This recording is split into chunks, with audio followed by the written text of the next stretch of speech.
Hello నిమిషేశ్వరరావు. చాప కింద నీరులా ఇప్పుడు కరోనా హైదరాబాద్కు కూడా ఎంటర్ అయ్యింది. నిన్న మొన్నటి వరకు ఆంధ్రప్రదేశ్లో 26 మందికి కరోనా సోకితే దాంట్లో 4 చనిపోయారు. కడప జిల్లాకు సంబంధించినటువంటి 3, కాకినాడకు సంబంధించినటువంటి 1 చనిపోయారు. ఇంకా కేసులు వాళ్ళ అదనంగా ఒక 7 నమోదయ్యాయని చెప్పి కూడా తాజాగా వైద్య ఆరోగ్య శాఖ విడుదల చేసినటువంటి రిపోర్ట్లో కనిపిస్తుంది. ఆంధ్రప్రదేశ్లో కరోనా కేసులు రోజు రోజుకి పెరుగుతూ ఉన్నాయి. డెత్లు కూడా ఎక్కువగానే నమోదవుతున్నాయి. గతంలో ఇన్ని డెత్లు ఉండేవి కాదు, కానీ ఈసారి కరోనా సోకితే డెత్ల సంఖ్య కూడా పెరుగుతుంది.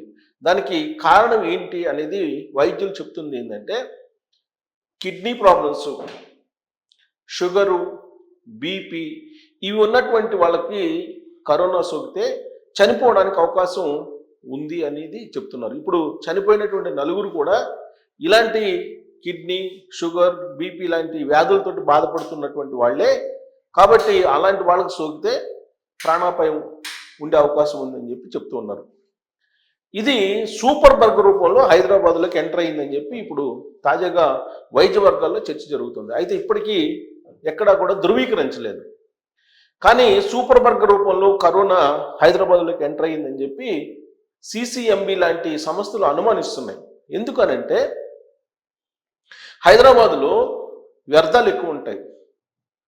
చికెను, మటన్ ఈ వ్యర్థాలని పక్కన పడేస్తుంటారు. మూసీ నదికి ఇరువైపులా మురుగు ఉంది. అలాగే డ్రైనేజ్ వ్యవస్థ సరిగ్గా ఉండదు. ఈ కారణం చేత సూపర్ బర్గులు ఎంటర్ అయ్యాయి అని. ఏంటి సూపర్ బర్గులు అని అంటే రెసిస్టెన్స్ పవర్ని పెంచుకున్నటువంటి ఫంగస్లు, బ్యాక్టీరియాలు. ఇవి సూపర్ బగ్ రూపంలోకి వచ్చాయనంటే దానికి కారణం ఏంటంటే కరోనా సమయం నుంచి విస్తృతంగా మెడిసిన్స్ వాడుతున్నాం మనం. ఆ మెడిసిన్స్కి తగిన విధంగా ఆ మెడిసిన్స్ తోటి పోరాడుతూ అవి కూడా రెసిస్టెన్స్ పవర్ని పెంచుకుంటూ సూపర్ బర్గుల్లాగా తయారయ్యాయి అని చెప్పి ఇప్పుడు సిసిఎంబి అంచనా వేస్తున్నాం. అవి హైదరాబాద్లోనే ఎక్కువ ఉన్నాయి అని చెప్పి చెప్తోంది. ఎక్కువ మూసీ నదికి ఇరువైపుల ప్రాంతాల్లో మురుగుంటుంది. అలాంటి ప్రాంతాల్లో ఈ సూపర్ బర్గులు ఎక్కువ ఉన్నాయి. కాబట్టి పరిశుభ్రతని పాటించండి అని చెప్పి చెప్తున్నారు. లేదంటే ఈ కరోనా వేరియంట్స్, అనేకం కరోనా వేరియంట్స్ వచ్చున్నాయి. ఇప్పుడు RF5 అనేది ఇప్పుడు ఆంధ్రప్రదేశ్లో ఉన్నటువంటి కరోనా వేరియంట్. ఇప్పుడు మనకి 2020 నుంచి కరోనా మనకు పరిచయమే. అనేక రూపాల్లో అది మనల్ని వెంటాడుతూ వస్తూ ఉంది. అనేక వేరియంట్లు వచ్చినప్పటికి కూడా ఫస్ట్, సెకండ్ ఫేజుల్లో వచ్చినటువంటి కరోనా సమయంలో కొన్ని కోట్ల మంది చనిపోయారు భారతదేశ వ్యాప్తంగా, ప్రపంచవ్యాప్తంగా. ఆ తర్వాత కరోనాని పెద్ద లెక్క పెట్టాలి. ఎందుకంటే అది బలహీనపడింది. ఆ కరోనా అనేది బలహీనపడింది. దాని సంతతి కూడా మన రెసిస్టెన్స్ పవర్ పెరిగింది కాబట్టి ఏమీ చేయలేదు అనేటువంటి ఉద్దేశంతో లాక్డౌన్ని లిఫ్ట్ చేసేసారు. లాక్డౌన్ విడతల వారీగా లిఫ్ట్ చేసేసి సాధారణ పౌరజీవనం గత 4-5 సంవత్సరాల నుంచి కొనసాగుతుంది మనకి.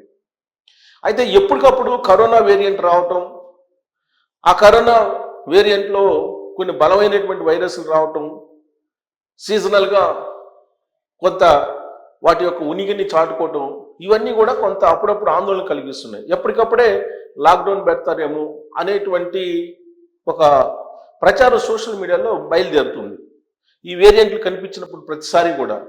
కాకపోతే వైద్యులు చెప్పేది ఏంటంటే కరోనా వేరియంట్స్ అనేవి బలహీనపడుతూ వస్తున్నాయి జనరేషన్కి అని. అంటే ఫస్ట్ జనరేషన్ కరోనా బలంగా ఉంది, ఆ తర్వాత రెండో జనరేషన్ కరోనా కొంత బలహీనపడింది, ఆ తర్వాత బలహీనపడుతూ వస్తున్నాయి. మరి అవి బలహీనపడుతున్నాయా లేదంటే మనం రెసిస్టెన్స్ పవర్ని పెంచుకున్నామా అని అంటే ఇక్కడ సైంటిస్టులు ఏం చెప్తున్నారంటే అవి బలహీనపడటం కాదు, మనమే రెసిస్టెన్స్ పవర్ని పెంచుకున్నాము. వివిధ రకాలుగా వ్యాక్సిన్స్ వాడటం, బూస్టర్ డోసులు వాడటం, ఇలా రకరకాలుగా మనం యాంటీబయాటిక్స్ను మనం పెంచుకున్నాం మన శరీరంలో. అందువల్ల అవి మన మీద పనిచేయట్లేదు అనేటువంటి ఒక అభిప్రాయాన్ని సైంటిస్టులు చెప్తున్నారు. ఇప్పుడు మనం ఏ విధంగా అయితే రెసిస్టెన్స్ పవర్ని పెంచుకుంటూ వస్తూ ఉన్నామో అదే తరహాలో అవి కూడా కరోనా వేరియంట్స్ కూడా రెసిస్టెన్స్ పవర్ని పెంచుకుంటూ అవి కూడా బలపడుతూ వస్తూ ఉన్నాయి. కాకపోతే మన బలానికి సరిపోను, అవి బలపట్టలేదు, అందువల్ల వాటి ఎఫెక్ట్ కనిపించదు. కానీ కొంతమంది మీద ఆ ఎఫెక్ట్ కనిపిస్తూ ఉంది. అందుకే 4 చనిపోయారు ఆంధ్రప్రదేశ్లో.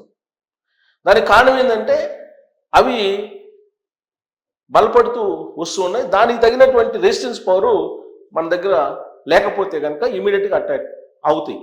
ఎవరికి అటాక్ అవుతాయి అంటే మీ దగ్గర రెసిస్టెన్స్ పవర్ కన్నా తక్కువ ఉంటే వాళ్ళకి అటాక్ అవుతున్నాయి, వాళ్ళ మీద విజృంభిస్తున్నాయి. విజృంభించి వాళ్ళకి సంబంధించినటువంటి కిడ్నీల మీద, లేదంటే వాళ్ళకి సంబంధించిన లివర్ల మీద ఇలా డ్యామేజ్ చేసేసి ఆర్గాన్స్ని నశింపజేసి చావు దిశగా తీసుకెళ్తున్నాయి. ఎక్కడ జరుగుతున్నాయి అంటే ఎక్కువగా ఈ సూపర్ బగ్స్ అంటే బలమైనటువంటివి ఎక్కువగా పరిశుభ్రత లేనటువంటి ప్రాంతాల్లో, హాస్పిటల్లో ఐసీయూలో ఉండేటువంటి ప్రాంతాల్లో, ఐసీయూ ప్రాంతాల్లో ఇలా సూపర్ బగ్స్ ఉన్నాయని చెప్పి చెప్తున్నారు. ఈ సూపర్ బగ్స్ కనుక రెసిస్టెన్స్ పవర్స్ ఎక్కువగా లేనటువంటి వాళ్ళకి కనుక సోకితే ప్రమాదము. ఆ కారణం చేత ఆ 4 మరణాలు కూడా జరిగాయి అని చెప్పి సైంటిస్టులు, వైద్యులు భావిస్తున్నారు. ఆంధ్రప్రదేశ్లో ర్యాండమ్గా టెస్టులు చేస్తున్నారు. కరోనా కొత్త కేసులు వేరియంట్స్ ఏమైనా వస్తున్నాయా, కొత్త కేసులు నమోదవుతున్నాయా అనేది ఎప్పటికప్పుడు వైద్య ఆరోగ్య శాఖ పర్యవేక్షిస్తుంది. ఎందుకంటే సీజనల్ వ్యాధులు ప్రతి ఏడాది వస్తూ ఉంటాయి. మనకి ఋతుపవనాలు వచ్చిన ప్రతిసారి సీజనల్ వ్యాధులు కూడా వాటితోటి వస్తూ ఉంటాయి. ఆ సీజనల్ వ్యాధులతో పాటు ఈ కరోనా కూడా తోడైంది అనుకోండి, మనిషిని మంచాన్ని పడేస్తుంది. అందుకే సీజనల్ వ్యాధి లేదంటే కరోనా అనేది ముందు ఐడెంటిఫై చేయాలి. సాధారణంగా మనకి జ్వరాలు, జలుబు, దగ్గు ఇవి వస్తూ ఉంటాయి సీజనల్గా. మలేరియా లాంటి జ్వరాలు ఇవన్నీ కూడా వస్తూ ఉంటాయి. కాకపోతే వస్తున్నటువంటి జ్వరం కానీ, దగ్గు కానీ, జలుబు కానీ, ఒళ్ళు నొప్పులు కానీ, తలనొప్పి కానీ ఇవి ఏ బ్యాక్టీరియా కారణంగా, ఏ వైరస్ కారణంగా వస్తున్నాయి అనేది ముందు ఐడెంటిఫై చేయాలి. ఐడెంటిఫై చేయకపోతే ఒకవేళ అది కరోనా వేరియంట్ అయ్యుండి ఆ కరోనా వేరియంట్లో కూడా సూపర్ బగ్ రూపంలో ఉన్నటువంటిది కనుక అయ్యుంటే మీ ప్రాణాన్ని తీస్తుంది అని చెప్పి వైద్యులు చెప్తున్నారు. తెలంగాణలో అసలు కరోనా టెస్టులు చేయటమే దాదాపుగా మానేశారు అనేది వినిపిస్తుంది. ఎక్కడ కూడా కరోనా టెస్టులు చేయట్లేదు, అందుకనే కరోనా వ్యాధులు బయటపడటం లేదు, కరోనా పాజిటివ్గా ఉంది, కరోనా కేసులు ఐడెంటిఫై చేయట్లేదు అని చెప్పి అంటున్నారు. అఫీషియల్ డేటా ప్రకారం ఏంటంటే కరోనా అనేది లేదు తెలంగాణలో, ఒక్క కేసు కూడా నమోదు కాలేదని చెప్పి అఫీషియల్గా తెలుస్తుంది. ఒక కేసు కూడా నమోదు కాకపోవడం కాదు, అసలు టెస్టులే చేయట్లేదు, అందుకని నమోదు కావట్లేదు. టెస్టులు చేస్తే కనుక ఆంధ్రప్రదేశ్లో బయటపడ్డాయి, తమిళనాడులో బయటపడ్డాయి, కేరళలో కూడా బయటపడ్డాయి, మరి తెలంగాణలో కూడా టెస్టులు చేస్తే బయటపడుతుంది, కానీ టెస్టులే చేయట్లేదు అని చెప్పి ఆరోపణలు వస్తున్నటువంటి క్రమంలో ఇప్పుడు తెలంగాణ ప్రభుత్వం, తెలంగాణ వైద్య ఆరోగ్య శాఖ అలర్ట్ అయింది.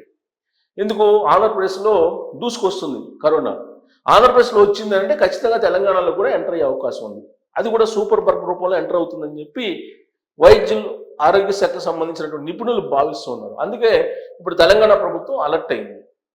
సూపర్ బగ్లు రాకుండా, సూపర్ బగ్ రూపంలో కరోనా రాకుండా హైదరాబాద్లో జాగ్రత్తలు తీసుకుంటున్నారు. ఇప్పుడు మనం హైదరాబాద్లో హాస్పిటల్ కనుక చూసుకుంటే నిండిపోతూ ఉన్నాయి. జ్వరం, తలనొప్పి, జలుబు ఇలాంటి వ్యాధులతోటి, ఇలాంటి రకమైనటువంటి సింటమ్స్ తోటి ఉండేటువంటి రోగులు ఆసుపత్రుల్లో చేరేటువంటి వాళ్ళ సంఖ్య పెరుగుతుంది ఇప్పుడు. అయితే దీంట్లో కరోనా సంబంధించినటువంటి ప్రత్యేకమైనటువంటి వార్డులు గాంధీ ఆసుపత్రుల్లో కానీ ఇలా ఏర్పాటు చేశారు. ఒకవేళ కరోనాని ఐడెంటిఫై చేసి ఇమీడియట్గా అక్కడికి ఐసోలేషన్లో ఉంచుతున్నారు. ఈ మధ్యకాలంలో ఆఫ్రికా నుంచి కొత్త వైరస్ వచ్చిందని చెప్పి కేంద్ర ప్రభుత్వం అలాగే ప్రపంచ ఆరోగ్య సంస్థ అలర్ట్ చేసింది మొత్తం ప్రపంచాన్ని. ఆ సందర్భంగా ఎయిర్పోర్ట్లో టెస్టులు చేయడం ఇవన్నీ కూడా చేశారు. ఇప్పుడు కరోనా కొత్త వేరియంట్ వస్తుంది, ఆ కరోనా కొత్త వేరియంట్ హైదరాబాద్లో ఎంటర్ అయ్యింది, కానీ దాన్ని బయట పెట్టడం లేదనేది సోషల్ మీడియాలో బాగా వైరల్ అవుతున్నటువంటి న్యూస్. సూపర్ బగ్ రూపంలో బలపడినటువంటి కరోనా వేరియంట్ కనుక సోకితే మరి గతంలో మాదిరిగా లాక్డౌన్ పెట్టాల్సి వస్తుంది. అంటే ఇప్పుడు ఆంధ్రప్రదేశ్లో 4 ఆల్రెడీ చనిపోయారు. మరి ఆ తర్వాత డెత్లను ఆపగలిగితే ఓకే, డెత్లు కనుక కంటిన్యూ అయితే లాక్డౌన్ పెట్టి మళ్ళా గతంలో మాదిరిగా మనం కొన్ని మార్గదర్శకాలు, భౌతిక దూరం పాటించడం, పరిశుభ్రతను కొనసాగించడం, అలాగే బాగా రద్దీగా ఉండేటువంటి ప్రాంతాలకు దూరంగా ఉండటం, మెట్రో ప్రయాణాలను మానుకోవటం, ఇలాంటివన్నీ చేయాల్సి ఉంటుంది. కాబట్టి రాబోయే రోజుల్లో హైదరాబాదు సేఫ్ సైడ్గా ఉండాలి అని అంటే లాక్డౌన్ ప్రకటించడం ఒక మార్గం.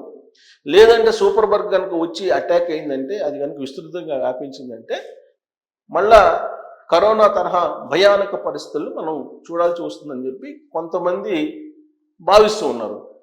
దీన్ని ఖండించే వాళ్ళు కూడా ఉన్నారు. ఇదంతా మెడికల్ మాఫియా అప్పుడప్పుడు తీసుకొచ్చేటువంటి ప్రచారము, దీంట్లో వాస్తవం లేదు అని చెప్పే వాళ్ళు కూడా ఉన్నారు. కానీ వైద్య ఆరోగ్య శాఖ అఫీషియల్గా ఇప్పటి వరకు హైదరాబాద్లో కరోనా కేసు నమోదైందని చెప్పట్లేదు. కానీ సూపర్ బగ్లు ఉన్నాయని చెప్పి కొంతమంది చెప్తున్నారు. మరి దీంట్లో వాస్తవం ఎంత? ఒకవేళ సూపర్ బగ్ ఎంటర్ అయితే పరిస్థితి ఏంటి అనే దాని మీద మీరు కామెంట్ చేయొచ్చు. Thank you.